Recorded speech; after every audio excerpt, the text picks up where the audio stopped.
అయితే అమరావతి పునర్శంకుస్థాపనకు మోడీ గారు ఒక పక్క అంత పెద్ద యుద్ధం జరుగుతున్నప్పటికీ కూడా మనకి ఈసారి ఇది మిస్ అవ్వకూడదు అని చెప్పి వస్తున్నారు. కూటమిలో భాగంగా ఆయన ఇచ్చిన సహాయ సహకారాలు ఎలా ఉన్నాయి, అమరావతి భవిష్యత్తు ఎలా ఉండబోతుంది? చాలా బాగుంటుందండి. రానున్న తరాల వారి రానున్న పిల్లలు వాళ్ళకి చాలా బాగుంటుంది. చాలా అద్భుతంగా వస్తుంది. చాలా అద్భుతమైన రాజధాని.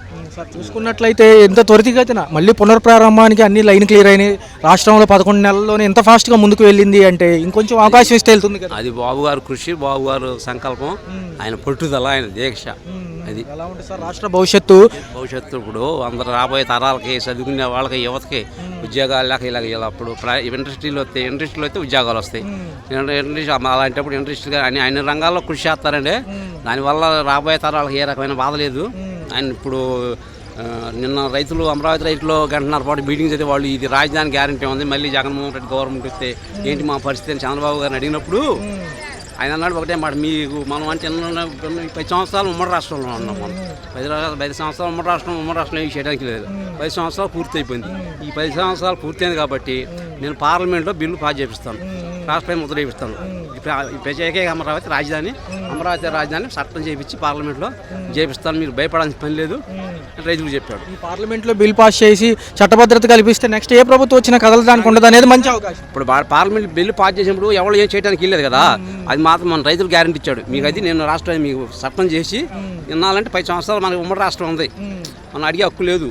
ఇప్పుడు ఆ 10 సంవత్సరాలు పూర్తయింది కాబట్టి మీకు చేపిస్తాను. దాని మీద మీరు భయపడాల్సిన రైతులు మొత్తం మీటింగ్ చెప్పి వాళ్ళు పూర్తి భరోసా ఇచ్చాడు. ఇంకా 44,000 ఎకరాలు తీసుకుంటున్నారు. మళ్ళీ ల్యాండ్ పూలింగ్ ఇక్కడ ఇంటర్నేషనల్ ఎయిర్పోర్ట్ కట్టాలంటండి. 5,000 ఎకరాలు దానికి తీసుకుంటున్నాడు.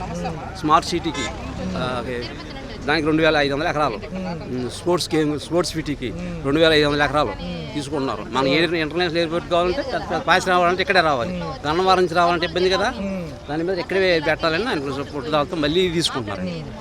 చాలా ఉమ్మడి కుటుంబంలో అందరూ సపోర్ట్ ఇచ్చారు, పార్టీలకు అతీతంగా అందరినీ ఆహ్వానించారు. జగన్మోహన్ రెడ్డి గారు ఆహ్వానించారు. ఆయన వస్తారు కూడా ఆయనకైతే తెలియదు, వాళ్ళు పీకి ఇచ్చారు. ఆయన మాత్రం చాలా బాగుంటుంది, అందరికీ పుట్టుదల, అందరూ బాగుపడతారు. ప్రతి ఒక్కడు చదువుకుని పని చేసిన కూడా ఉపాధి కల్పిస్తారు ఇక్కడ. అది ఏమండి, అది ఉపాధి ఇప్పుడు ఇచ్చే ఏం పని చేయడం డైలీ పైన ఉంటుందిగా. డైలీ ఆయన 700 800 పైన వస్తుంది. ఈ రాజధానిలో పని చేసుకున్నాడు మా దేవ చదువుకున్నట్లు అన్ని రకాలు ఉంటుంది. చాలా బాగుంటుంది కోరుకోను. చంద్రబాబు ఇంకో 5 సంవత్సరాలకి మళ్ళీ వెళ్ళాలని కోరుకుంటున్నాం. రైతుకి సంబంధించి మోడీ గారి పునర్శంకుస్థాపనకు వస్తున్నారు, ఎలా అనిపిస్తుంది, ఏంటి పరిస్థితి? అమరావతి శంకుస్థాపన నభూతోన భవిష్యత్తుగా జరగాలని మేము కోరుతున్నాం. ఈరోజు శిథిలమైపోయినటువంటి అమరావతిని మళ్ళీ పునః ప్రారంభిస్తున్న మన నారా చంద్రబాబు నాయుడు గారికి, నరేంద్ర మోడీ గారికి, పవన్ కళ్యాణ్ గారికి అందరికీ మా అభినందనలు తెలుపుతున్నాం. ఈరోజు అమరావతి గురించి ఒక పాట రాశానండి. ఆ పాట కొంచెం చదువుతాను, వినండి. ఇదే మన రాజధాని అమరావతి, ఇదే మన ప్రజా రాజధాని అమరావతి, ఇదే మనము కలలు కన్న రాజధాని అమరావతి, ఇదే దేవతల రాజధాని అమరావతి, ఇదే గౌతమ బుద్ధుడు నడయాడిన అమరావతి, ఇదే పూజ్య బాపూజీ నడయాడిన అమరావతి, ఇదే శాతవాహనులు రెడ్డి రాజులు పాలించిన అమరావతి, ఇదే కృష్ణమ్మ కరుణతో దుర్గమ్మ దీవనలతో వెలయుచున్న అమరావతి, ఇదే దేశం నలుమూలల నుండి తెచ్చిన మట్టితో వెలయుచున్న అమరావతి, ఇదే నాడు దేవతల రాజధాని అమరావతి ఇంద్రప్రస్థపురం, ఇదే నేడు ఆంధ్రుల రాజధాని అమరావతి చంద్రప్రస్థపురం, ఇదే నాడు ఇంద్రప్రస్థపురం శిల్పిమయ బ్రహ్మ, ఇదే నేడు చంద్రప్రస్థపురం శిల్పి చంద్రబ్రహ్మ, నాడు దేవతల కాలంలో రాక్షసుల బారి నుండి కాపాడబడిన అమరావతి, ఇదే నేటి కాలంలో ధ్వంసరచన చేసిన రాక్షసుల నుండి కాపాడిన అమరావతి, యుగాలు దాటినా మరిచిపోలేను అమరావతి, అమరావతికి పునాది రాళ్ళు భూములిచ్చిన రైతులే, అమరావతి నిర్మాణానికి కంకర ఇసుక నీరు అన్ని భూములిచ్చిన రైతులే, అయితే సిమెంటు మాత్రం మన చంద్రబాబు. అమరావతి కూలీలు, సిఆర్డిఏ ఇంజనీర్లు, అధికారులు, రాష్ట్ర ప్రభుత్వోద్యోగులు వీరే మన అందరి వీరే మన అమరావతి అభివృద్ధి కావాలని ఆశీర్వచనాలు పలికే దేవతలు. దేవతలారా దీవించండి అని భక్తితో దేవుడిని ప్రార్థించి అమరావతికి ప్రజా రాజధాని కావాలని ప్రాణవాయువుల అండగా నిలిచే ఎన్డీఏ కార్యకర్తలు. ఇదే ఆంధ్రుల శక్తికి తార్కాణమైన అమరావతి, ఇదే మన ప్రజా రాజధాని అమరావతి, ఇదే మన చంద్రబాబు మదిలో వెలసిన అమరావతి. అమరావతి మళ్ళీ పునర్నిర్మాణానికి మోడీ గారు వస్తున్నారు. ఒక పక్క దేశం విపత్తు పరిస్థితుల్లో ఉన్నప్పటికీ యుద్ధం జరుగుతుంది పక్కన, ఈరోజు ఖచ్చితంగా ఇది చేసి తీరాలని వస్తున్నారు. ఎలా అనిపిస్తుంది? బాగానే ఉంది. నెంబర్ 1. ఓకే, ఏమంటారు మరి? గతంలో ఆగిపోయింది నిర్మాణం చానాళ్ళు, గతంలో అయిపోయింది, ఇప్పుడు బాగానే ఉంది. ఏమంటున్నారు మరి? ఏంటి రియల్ ఎస్టేట్ ధరలు ఎలా ఉన్నాయి? రియల్ ఎస్టేట్ కొద్దిగా పడిపోయింది రేట్లు. ఏంటి సార్, అమరావతి మొదలైతే కనుక చట్టభద్రత కూడా ఉంటుంది అంటున్నారు, ఎక్కడికి పడితే అక్కడ మార్చడానికి కూడా వీల్లేదు అంటున్నారు. చూసినట్టు ఎలా అనిపిస్తుంది? ఇక్కడే ఉంటే బాగానే ఉంటుంది. చుట్టుపక్కల ఎన్ని ఊళ్ళు ఉన్నాయి సుమారు? సుమారు 20 ఇళ్ళు ఉన్నాయి. ఏమంటున్నారు మరి ప్రజలందరూ ఏమంటున్నారు? ప్రజలందరూ ఏమంటున్నారు, ఇదే ఇంకా తీసుకోవాలనుకుంటున్నాడు. మరి అంతర్జాతీయ విమానాశ్రయంతో పాటు మరి మిగతా బిల్డింగులకు కూడా పెద్ద స్థలం ఎందుకండి, ఇక్కడ పక్కన ఉందిగా గన్నవరం, ఆడ పెట్టుకోవచ్చుగా. ఏమంటున్నారు మరి? మామూలుగా ప్రజలు ఇద్దామని ఉందా లేకపోతే ఏంటి? కొంతమంది ఇద్దామని అంటున్నారే, కొంతమంది వద్దనుకుంటున్నారు. అది లెక్క. ఏమంటారు ఈసారి ఇక ఆగేది లేదు, వచ్చే 4 ఏళ్లలో ఒక 30% నుంచి 40% అని అవుతుంది అంటున్నారు. 30% నుంచి అంటే పనులు పనులైనా కొంచెం తేడాగా ఉంది. అది మరి ఎలా ఉండబోతుంది? ఖచ్చితంగా భవిష్యత్తు బాగుంటుందా? మీ పిల్లలు మనవరాలు ఉద్యోగాలు కావాలన్నా ఎప్పుడు ఆలోచించుకుంటే ఇప్పుడు ఎట్టా. మరి మోడీ గారు సాయంత్రం 4 సభకు వస్తున్నారు, మంచి పరిణామమే. ఒక పక్క చంద్రబాబు గారు ఉన్నారు, ఒక పక్క లోకేష్ గారు ఉన్నారు, అందరూ పార్టీలకు అతీతంగా అందరినీ పిలవడం జరిగింది. బాగానే ఉంటుంది వాళ్ళు చెప్పేదాన్ని బట్టి. అది మంచిగా ఈసారి మంచి రేట్లు వచ్చి అంతా బాగుంటుంది అనుకుంటున్నారా? రేట్లు వస్తే బాగానే ఉంటుంది.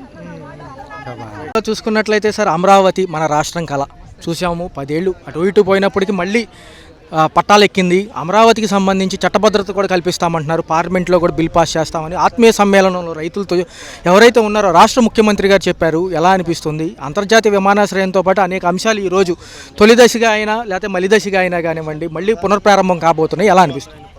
చాలా సంతోషంగా ఉందండి. ఈరోజు ఇక్కడ చూస్తుంటే చాలా ఆనందకరంగా ఉందండి. ఇంతకుముందు ఈ 5 ఏళ్ల ప్రభుత్వంలో మేము చూస్తే ఇక్కడ చెల్ల చెట్లు విపరీతంగా రోడ్లు కూడా తవ్వుకొని వెళ్ళిన పరిస్థితులు ఉన్నాయండి. ఇక్కడ కట్టిన బిల్డింగులు కూడా మెటీరియల్ కూడా తీసుకెళ్ళడం జరిగిందండి. ఇసుక మెటీరియల్ కూడా తవ్వుకొని వెళ్ళారండి. కనీసం ఇక్కడ పట్టించుకునే నాదుడు కూడా లేడు. కానీ ఈరోజు ఈ 11 నెలల ప్రభుత్వంలో మేము చూస్తుంటే ఈరోజు మాకు చాలా ఆనందంగా పండగ వాతావరణంగా అమరావతిలో కనపడుతుందండి. మోదీ గారు రావటం మాకు చాలా సంతోషంగా ఉంది. చాలా ఆనందపడుతున్నారండి ప్రజలు. సార్ చూసుకున్నట్లయితే ఏదైతే ఐకానిక్ టవర్లు, ఏదైతే హైటెక్ సిటీ తరహాలో హైదరాబాద్లో, దాంతోపాటు మెట్రో నగరాల స్థానాల్లో నుంచోబోతుంది. ఈ యొక్క సంబంధించి ఒక దేశం ఒక విపత్తుకర పరిస్థితిలో ఉన్నప్పటికీ మోడీ గారి పర్యటన మళ్ళీ ఎక్కడ ఆక్కోకుండా జరుగుతుంది. మనోభావాలు దెబ్బతినుకోకుండా ఆయన కూడా మళ్ళీ వస్తున్నారు. ఒక పక్క యుద్ధం జరుగుతున్నప్పటికీ ఎలా అనిపిస్తుంది? మాకు చాలా సంతోషంగా ఉందండి. అసలు యుద్ధం జరుగుతున్నా కూడా మోదీ గారు దాన్ని కూడా పట్టించుకోకుండా అమరావతికి వస్తానని మాట ఇచ్చాడు కాబట్టి ఆ మాట ప్రకారం ఈరోజు రావటం మాకు చాలా సంతోషంగా ఉందండి. కానీ ప్రతిపక్షాలు నిన్నటిదాకా కూడా ఆయన రావటం లేదండి అని కూడా ప్రచారం కూడా చేశారు. కాబట్టి ఈరోజు ఆయన వస్తున్నాడు కాబట్టి మాకు అమరావతిలో మాకు పండుగ వాతావరణంగా ఉంది. ఐకానే కాదండి, ప్రపంచంలోనే అమరావతిని ఒక బ్రాండ్ అంబాసిడర్గా తయారు చేస్తారని చంద్రబాబు నాయుడు ఆల్రెడీ చెప్పున్నాడండి. ఆయన 5 ఏళ్ల ప్రభుత్వం లేదు కాబట్టి ఆయన ఏమీ చేయలేకపోయాడు. కాబట్టి ఆయన ఈ 11 నెలల్లో ఈరోజు మోడీ గారు మళ్ళీ వచ్చి పునఃప్రారంభం చేస్తున్నాడు అమరావతిని. అంటే ఇది చాలా పండగ వాతావరణంగా ఉందండి. చాలా మాకు సంతోషంగా ఉంది. ప్రజలందరూ హర్షిస్తున్నారండి. రాష్ట్ర భవిష్యత్తు మరి ఒకసారి గాడిన పడింది. వచ్చిన 11 నెలల్లోనే ఎంత అభివృద్ధి పరంగా ముందుకెళ్తుంది. ఏది ఇచ్చినా హామీ ఇచ్చినట్టుగానే చేస్తున్నారు చంద్రబాబు గారు. ఎక్కడా కూడా వెనకడుగు వేయట్లేదు. ఎందుకంటే మరి ప్రజలు ఇవాళ అదృష్టవంతులు అయ్యారు.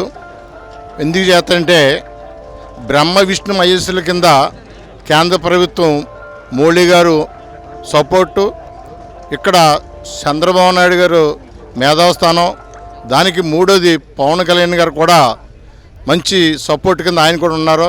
ఇవాళ అమరావతి ఇచ్చిన రైతులకి మళ్ళీ పునర్జన్మ వచ్చింది.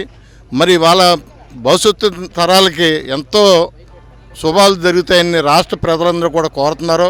అందుకనే చంద్రబాబు నాయుడు గారు మళ్ళీ అఖండ విజయంతో మరి గెలిపించారు.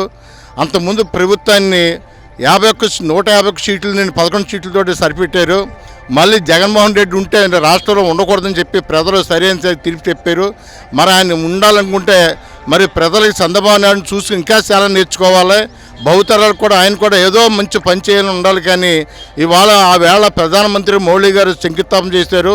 మళ్ళీ ఇవాళ వచ్చి ఆయన మళ్ళీ దాన్ని పునర్నిర్మాణం చేసి ఇంకా పెద్దలకు అందించాలని చెప్పేసి ఇవాళ మంచి శుభసరణం. ఇవాళ ఇది పెద్ద పండగ కింద మరి అందరు ప్రజలను కూడా దీన్ని పండగ కింద చేసుకుంటున్నారు. రాష్ట్రాల నుంచి అన్ని జిల్లాల నుంచి కూడా ఇవాళ దగ్గరగా 5-6 లక్షల మంది జనాభా ఇవాళ వస్తున్నారంటే మరి ఇది చంద్రబాబు నాయుడు గారు నమ్మకం మీద ఆయన కష్టపడతాడో ఎదురోళ్ళని కూడా కష్టపడతాడు. ఆయన భవిష్యత్తు తరాలు కానీ ఒక నిదర్శనంగా ఉన్నారు. కాబట్టి మరి ప్రజలందరూ కూడా మంచి ముందుకు రావాలని చెప్పి ఇటువంటి వచ్చిన అవకాశాలు మళ్ళీ మనం ఉపయోగించుకుని ఇవాళ ఆయన ఎలక్షన్ టైంలో ఏవైతే మాట ఇచ్చారో అవన్నీ కూడా పోస్ట్ తప్పకుండా మొత్తాన్ని అమలు చేస్తున్నారు. అమలు చేయాలి కాబట్టి ఇవాళ కేంద్ర ప్రభుత్వం సపోర్ట్ కూడా బోలంత ఉంది. ఇవాళ ఈ సపోర్ట్ని తీసుకుని ఇవాళ మరి ఒక అన్నతమ్ముళ్ళు కుటుంబ ఫ్యామిలీ కింద మొత్తం అందరూ కూడా సాగపెడుతున్నారు. కాబట్టి మరి మోడీ గారు మరీ ఆంధ్రప్రదేశ్ ప్రజల్ని మళ్ళొకసారి గుర్తించి మళ్ళీ ముఖ్యమైన నిధులన్నీ కూడా ఇచ్చి అమరావతిని మంచి డెవలప్ చేస్తారని చెప్పేసి ఆంధ్రప్రదేశ్లో ఇటువంటి రాష్ట్రం ఇంకెక్కడ ఏ ప్రపంచంలో కూడా ఉండకూడదని అంత రాష్ట్రంగా చేయాలని చెప్పేసి నేను కోరుతున్నాను. హలో, తెలుగు రాజ్యం ఛానల్ చూస్తున్నారా? సామాజిక రాజకీయ జీవన చిత్రణే తెలుగు రాజ్యం. అతిశయోక్తులు అసత్యాలు ఉండవు. రాజకీయ కోణం కాదు, ప్రజా కోణమే కొలబద్ద. తెలుగు రాజ్యం వీక్షణ మీ ఉత్తమ అభిరుచికి నిదర్శనం.